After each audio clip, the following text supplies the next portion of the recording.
What's up, everybody? December 15th. I am so excited for this. So the next big production that we're working on is a stage play called Termination Fee. It's going to be a film too, but it's going to be a stage play. We're hoping to take it to Edinburgh in 2025. And here's the really cool part. On December 15th, 7 p.m., Flappers Comedy Club in Burbank, we're going to be previewing part 1 of Termination Fee. I'm going to be there. Sarah K. Godot is going to be there. Andrew Saxon is going to be there. Graham O is going to be there. There's going to be a night of stand-up.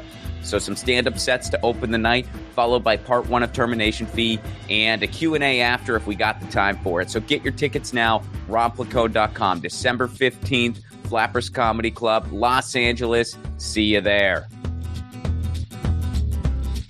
Episode 63, Franz Nicolay. Franz Nicolay is a musician and author. He performs as a solo artist. He was a member of World Inferno Friendship Society. He plays keyboards for the Hold Steady, and that's barely a fraction of his music resume. A mutual friend of ours once told me that Franz was the best musician he's ever met. As a writer, Franz has published a collection of tour essays, The Humorless Ladies of Border Control, a novel, Someone Should Pay for Your Pain, and his newest book is called Band People. It's an extensive peek under the hood of the lives of session and touring musicians. Franz is a creative force. We cover as much of it as we can in one interview. Please welcome to the show, Franz Nicolay.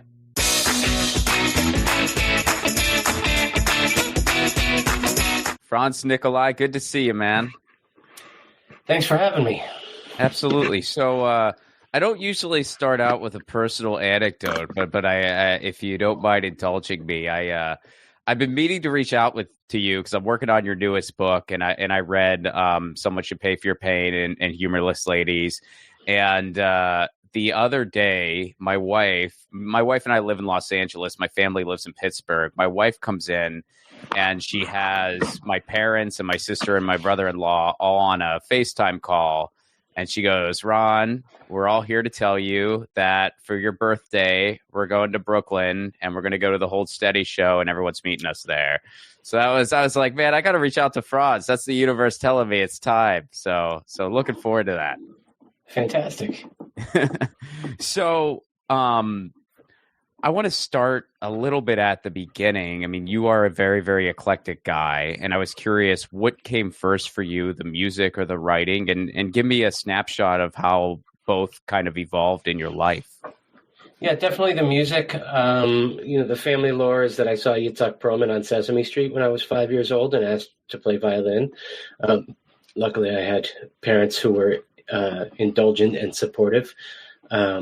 And then the next thing was I got a collection was a cassette box, one of these sort of Lives of the Great Composers things where they narrate the life and intersperse it with audio excerpts from the works. And I would listen to that on my Walkman obsessively, and I decided I wanted to be a composer. And so I started taking music lessons. It was just sort of, there was never a time that I can remember, essentially, that I didn't want to be a musician of some sort. The specifics of that changed over the years in all kinds of ways. But I was pretty single-minded about that. The writing, I was always a book person. I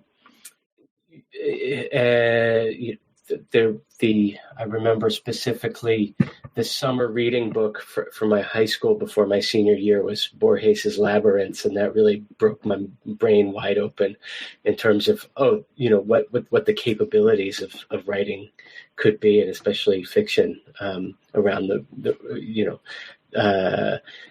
but I didn't start writing seriously until much later. My attempts to build a music career took up most of my 20s. I eventually started keeping pretty detailed tour diaries. I would visit used bookstores on the road and fill up, bags full of books to stick in the corner of the van, whatever we were traveling in. Started publishing bits and pieces here and there in magazines, and eventually worked my way up to felt like the next challenge should be a book-length project, and that became The Humorless Ladies. Mm-hmm.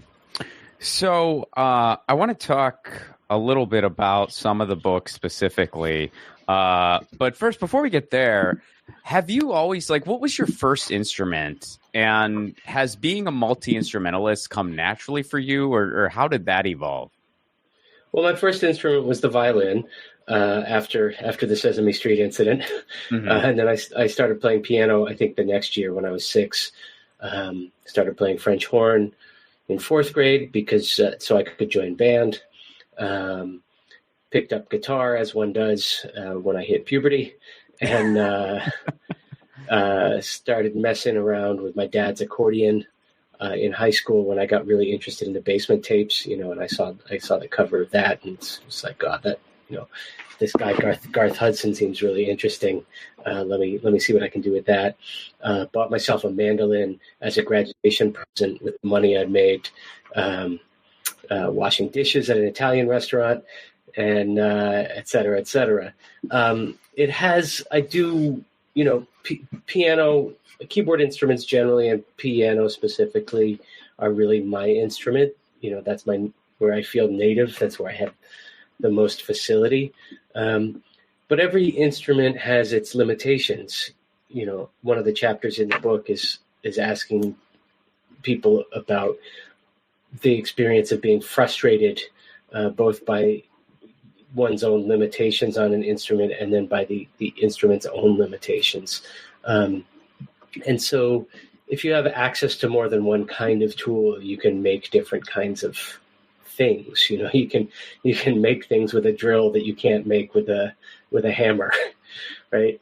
And so I've always found, for one thing, the experience of picking up a new instrument and the experience of being a beginner on a new instrument is a very creative experience, because it reminds you what it's like to not know how to do the thing.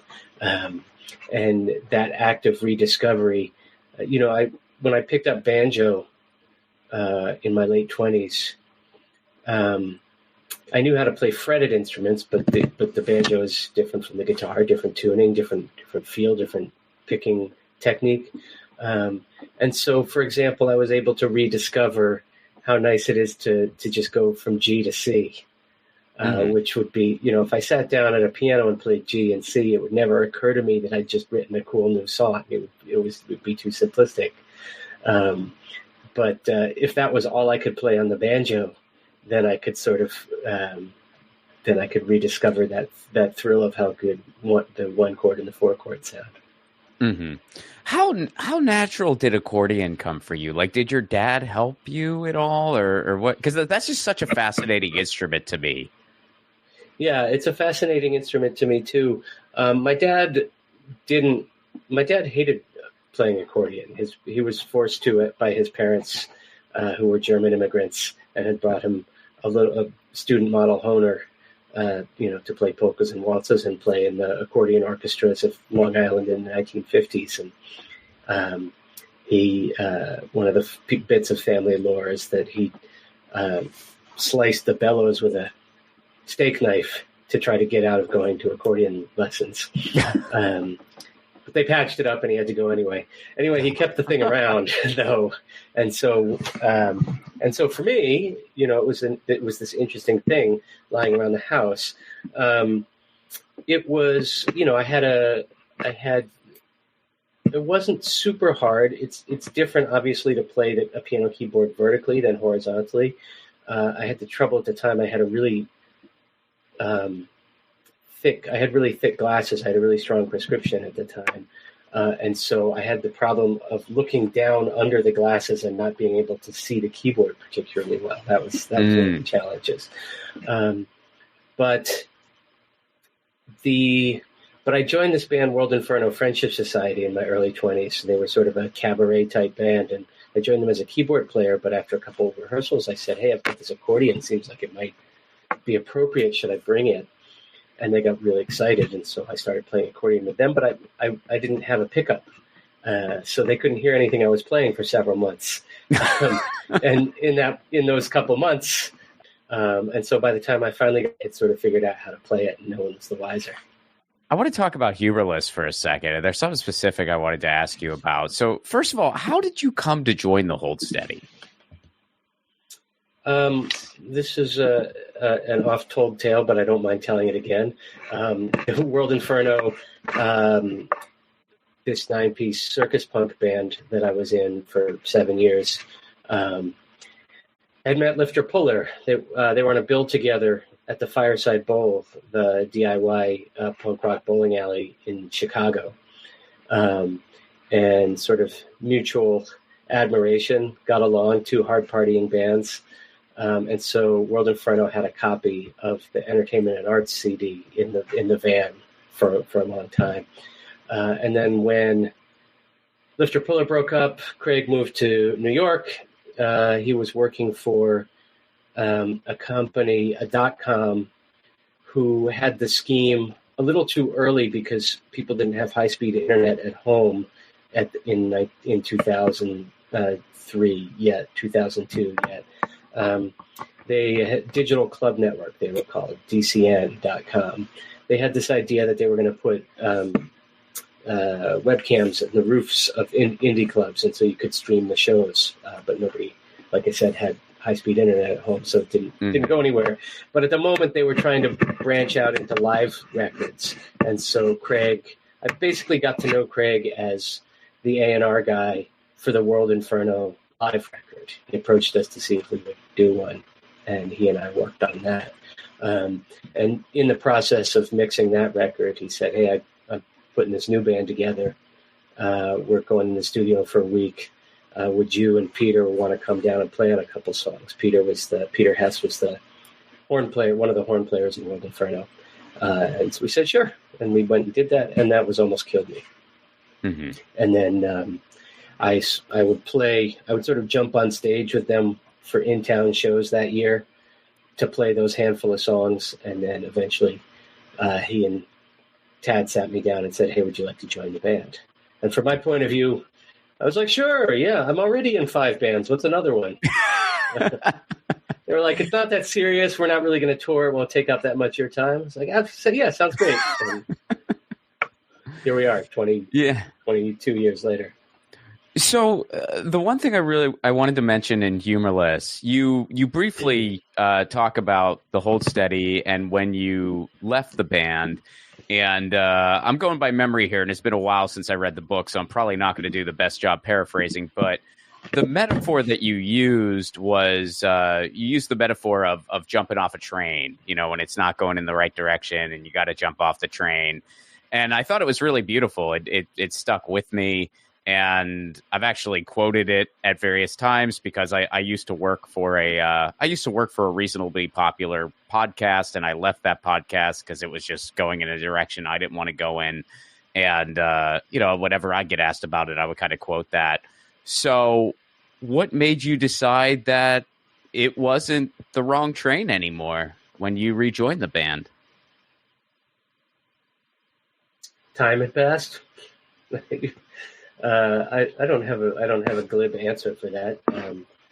Craig called and said, "Hey, we got this offer from Riot Fest. It's the 10th anniversary of Boys and Girls America. Would you want to do it?" And I thought about it. I talked about it with my wife, and I said, "Sure, let's give it a shot." And it was fun.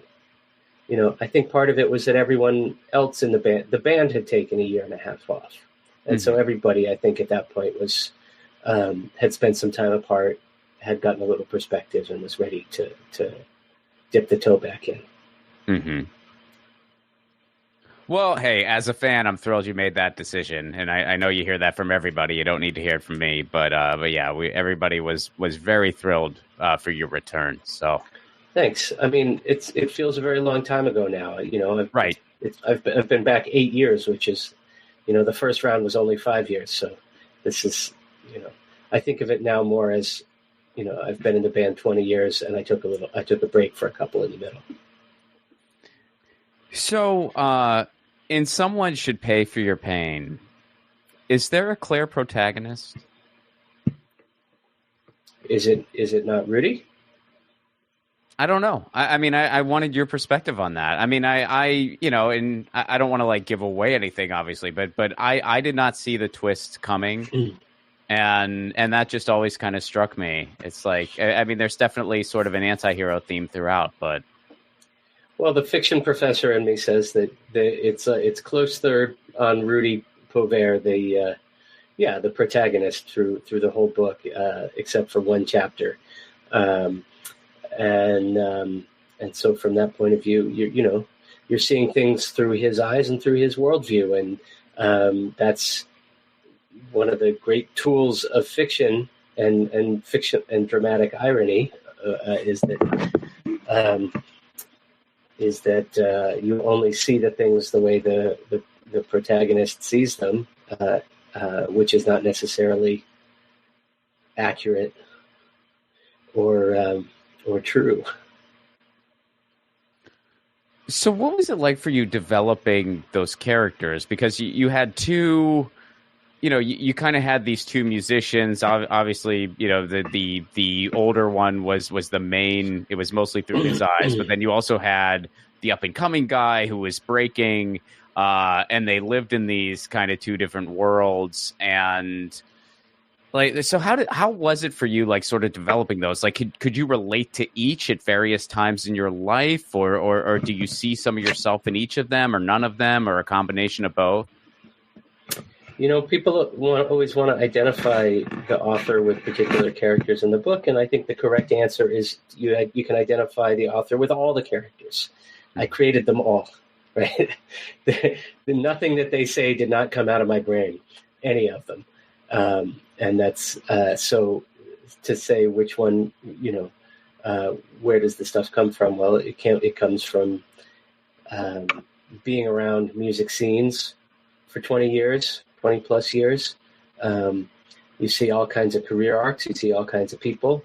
You see certain kinds of people and certain kinds of career arcs repeat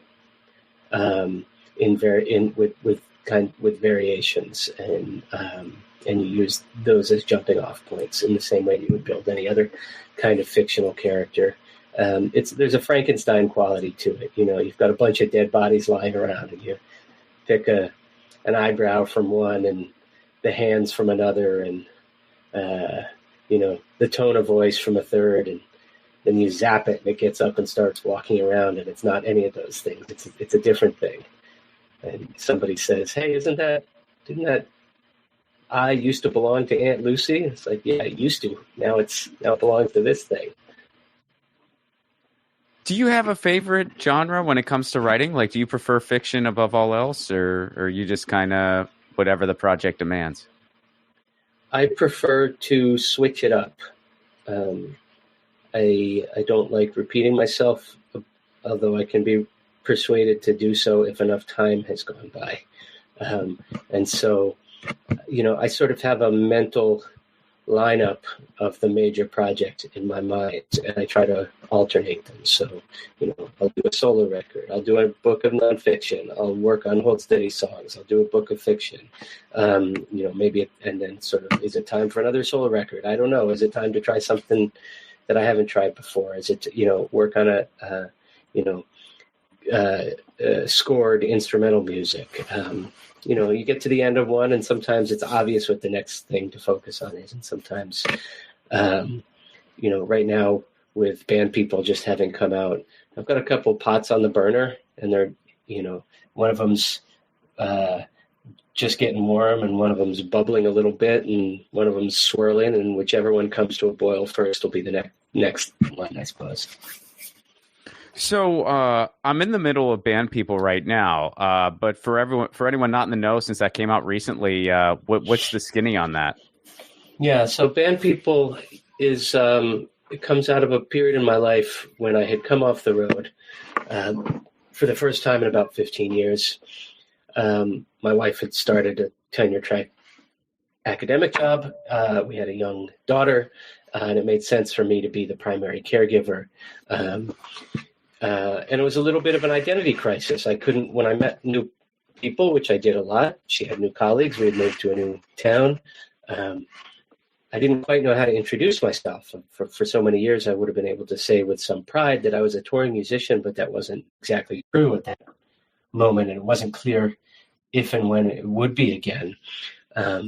But the flip side of an identity crisis is an opportunity for perspective. It was an opportunity for me to take stock and say, what is this thing that I devoted the first 15 years of my adult working life to? This weird idea that we call a rock band. That's, combination of chosen family, small business, creative collaboration that people attach themselves to out of idealism and ambition, and a taste for adventure, and a desire to be part of this gang feeling, often when they're too young to really know what they're signing up for.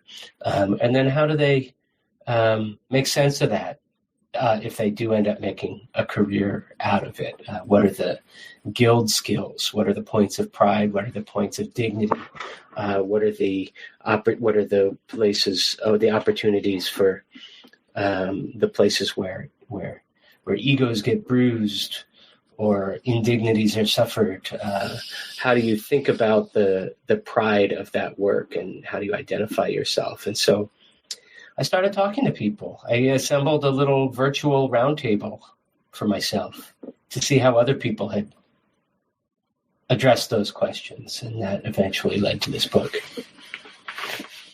Yeah, I mean, I've really been enjoying it so far because it makes me like one of my closest friends is a touring musician out of Nashville, and then he does session work and stuff like that. And so reading that book, it kind of reminds me, like all of his buddies would be, have the same gig. And so it kind of reminds me of going out to dinner with all those people and the types of conversations they would have around the table. And I was just, excited to be a fly on the wall. It was just incredibly interesting to me. And then some of them are in LA now, and it's sort of a similar thing where it's like, oh, this guy's playing with Tom Morello now. This guy's doing this. And it's just, a very, very fascinating world that you've put on the page.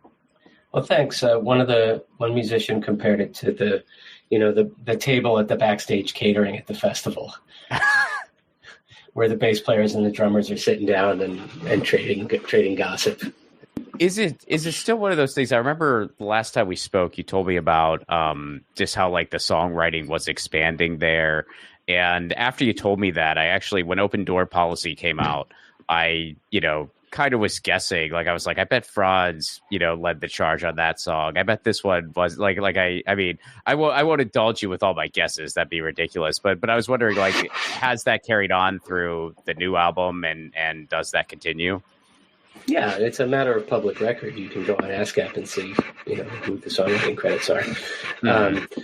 But yeah, part of what I'm talking about in the book, Band People, is this question of creative collaboration, and that's really one of the things that's at the core of the question of the rock band as an entity. Before about 1964, there were bands, right? There were big bands that had band leaders, and they were playing charts that were written by arrangers. There were jazz bands, which were leader focused, right? They're playing music written by a singular leader, or they're playing standards. There are moments where each member is expected to do a performance of individuality and then sort of subsume themselves into a support role. There are rock and roll bands in the late 1950s and early 60s, but they tend to be leader focused. It's Chuck Berry's band doing Chuck Berry songs. It's Little Richard or Jerry Lee Lewis, sometimes doing Little Richard or Jerry Lee Lewis songs, and sometimes doing songs that are sort of in the country and R&B. And it isn't until really the Beatles that there's an expectation that you'll have a band that's not named after the leader, and that it's going to write, and that band will produce their own material that's not written by outside professional songwriters, and that there will be some kind of collaborative work on the arrangement of that song. And that becomes the expectation very quickly. for the first time, right? But it's a problem with and this is getting a little bit into the weeds of the way that legalities of copyright are set up in the United States and in the UK before that. But it had always been the assumption that songwriting would be done by professional, mostly non-performing songwriting teams, right? Usually one person doing the lyrics and one person doing the melody and the chords. There are exceptions to that. Noel Coward is a songwriter performer, people like that. But primarily, you're talking about George and Ira Gershwin. You're talking about Lerner and Lowe. You're talking about Lieber and Stoller. You're talking about these famous songwriting duos, all the way up through Goffin and King and the Brill Building. The assumption lasts well into the 60s. But there's this new excitement about these groups that are writing their own material. And the old model is an awkward fit for that. Awkward fit for this process of collective songwriting that happens with 4 or 5 or 6 people sitting around a room, looking at each other, trying to work out a song. And so that tension has never been fully resolved. In terms of how to credit that and how to share both the credit and the royalties that accrue to that. Mm-hmm. Yeah, well, it's funny you mentioned the UK too, because the last time I was in London, I had a free afternoon, so I took a walking tour.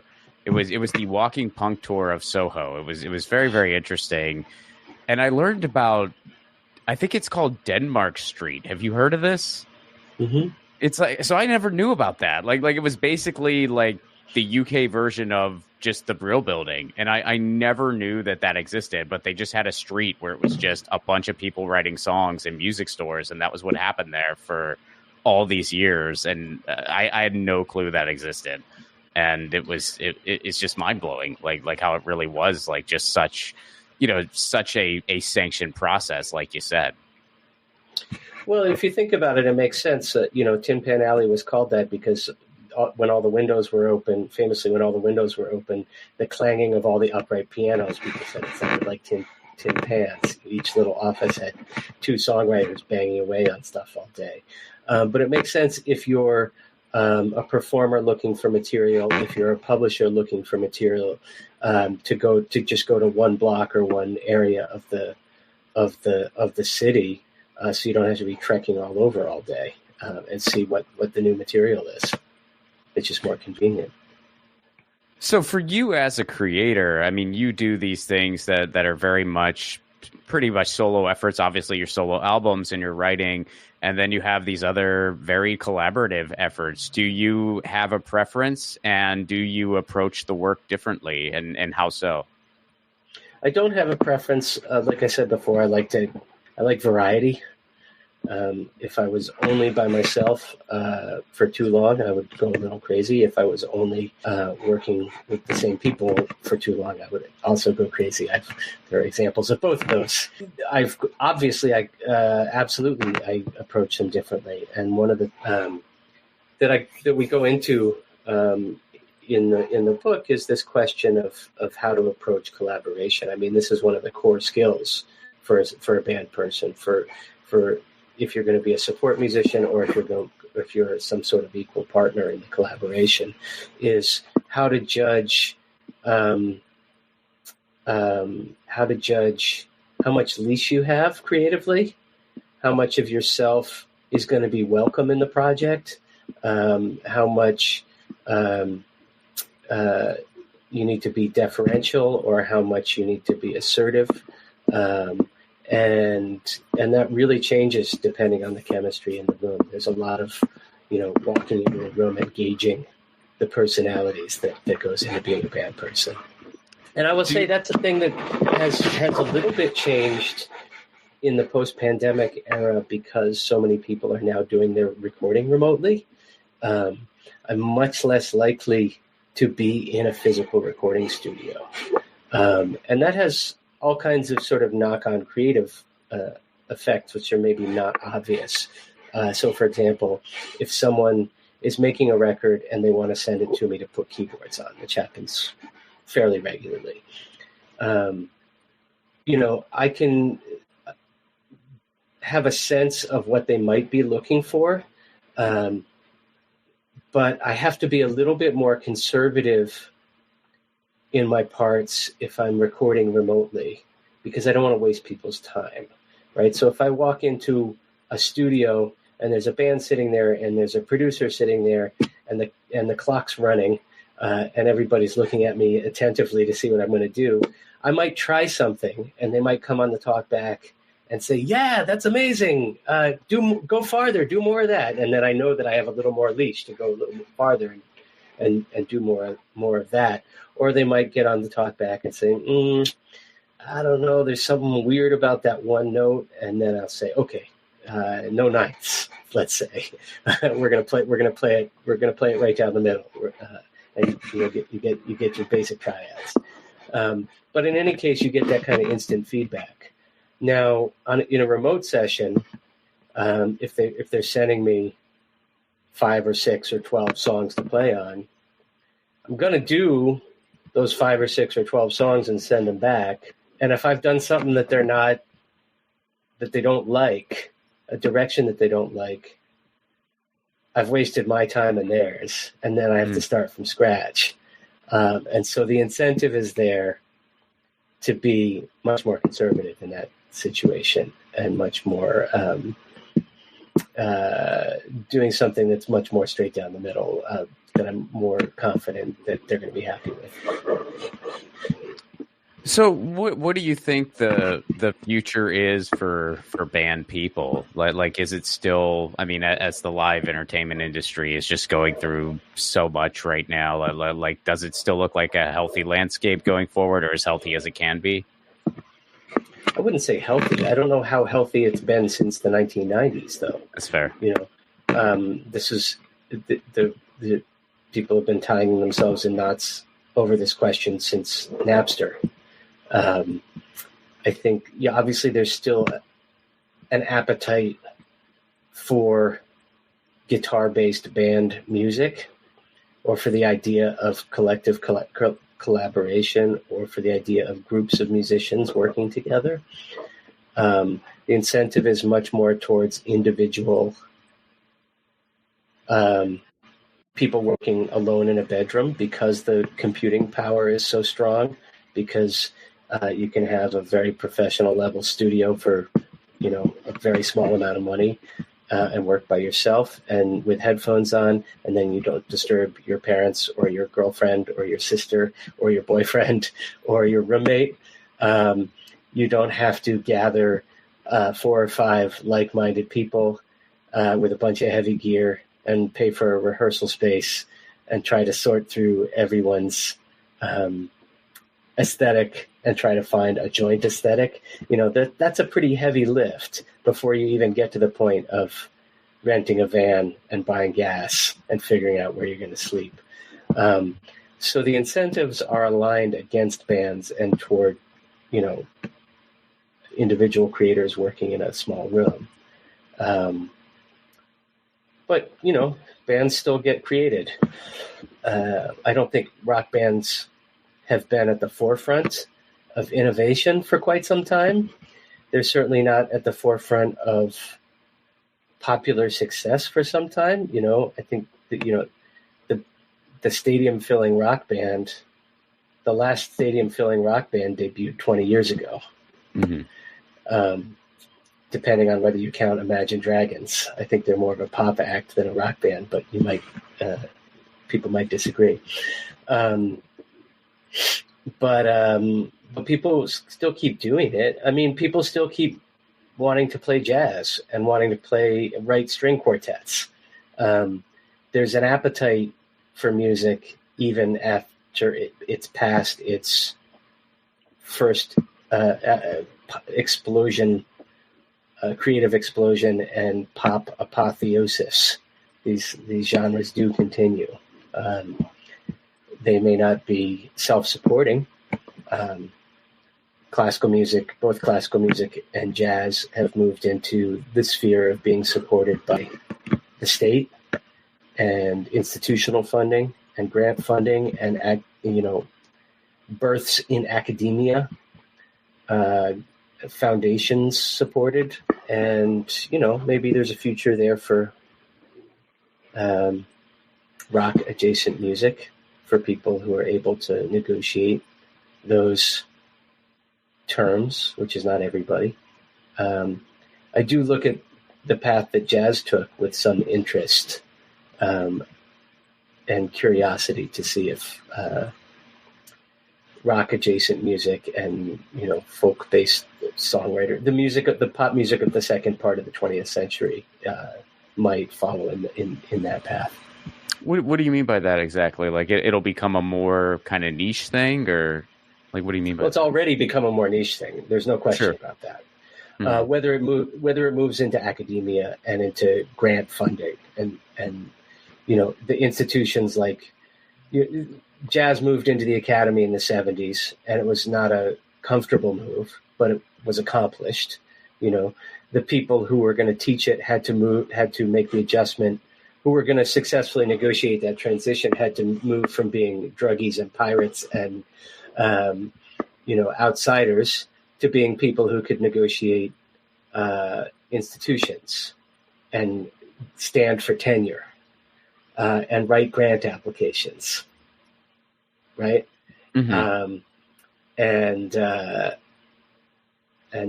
that would be the sort of thing that rock would have to do. I think you do see some people starting to do that. There are songwriting courses, academic songwriting courses. I teach one at Bard. Mike Errico teaches one at NYU. There are more professionalized versions of that at Berkeley, of course. There's most of the songwriting courses tend to be in the musical theater program because that's a much more, musical theater has been in the academy for much longer.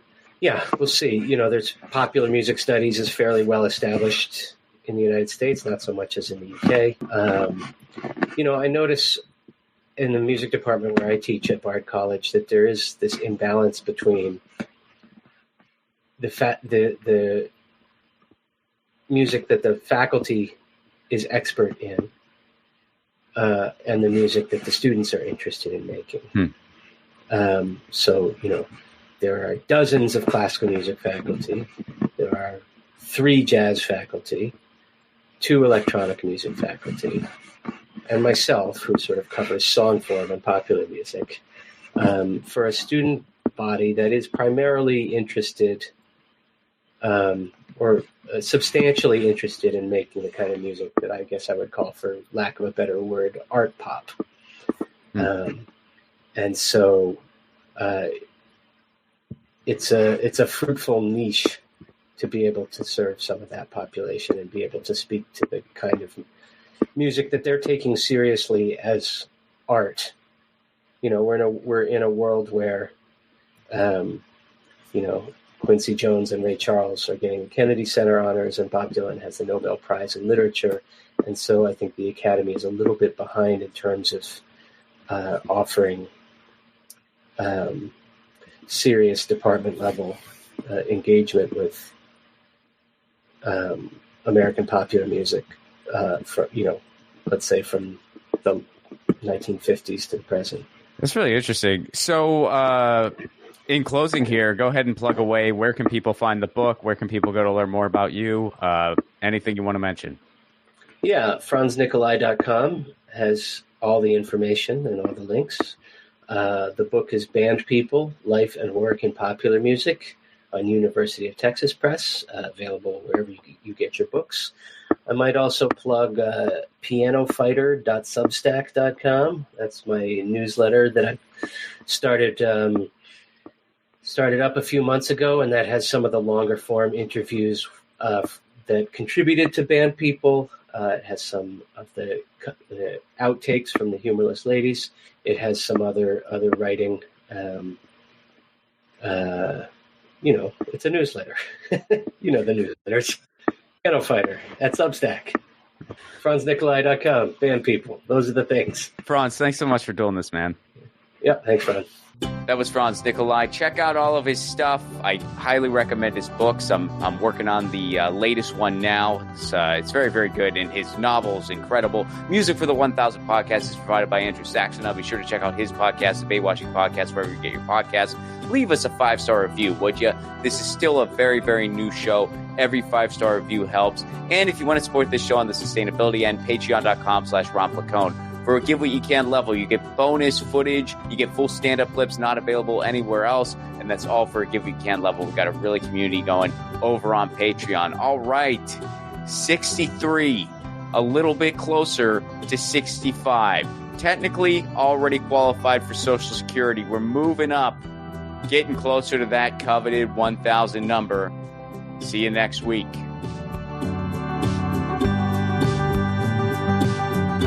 Hey guys, Ron Placone here. Take your own 1,000 challenge. No, you don't need to interview 1,000 people, although if you want to do that, go for it. Your 1,000 challenge can be whatever you want. Maybe you want to call a friend out of the blue once a week. Maybe you want to read a book every month. Maybe you want to start a different garden every season. I guess that might be dependent on where you live. Look, the point of the challenge is taking on an endeavor that enriches your life in some way, and it can be measured. And then, of course, you do it regularly. That's what 1,000 is doing for me, and hopefully for you too. The main reason for this podcast and every podcast I've ever done is to build community. So take your own challenge. Then join our Facebook group. It's called 1,000 What's Your Challenge? ? That's 1,000 What's Your Challenge ? And post about what your 1,000 challenge is and the progress you're making. All I ask is that people be encouraging of each other's challenges. This is personal and vulnerable, so be cool. There's enough negativity on social media. We don't need to add to it. For those of you who aren't on Facebook, hopefully in the future we'll be expanding to places like Discord, Reddit, but for now, we're starting on Facebook. And again, that Facebook group is called 1,000 What's Your Challenge? See you there.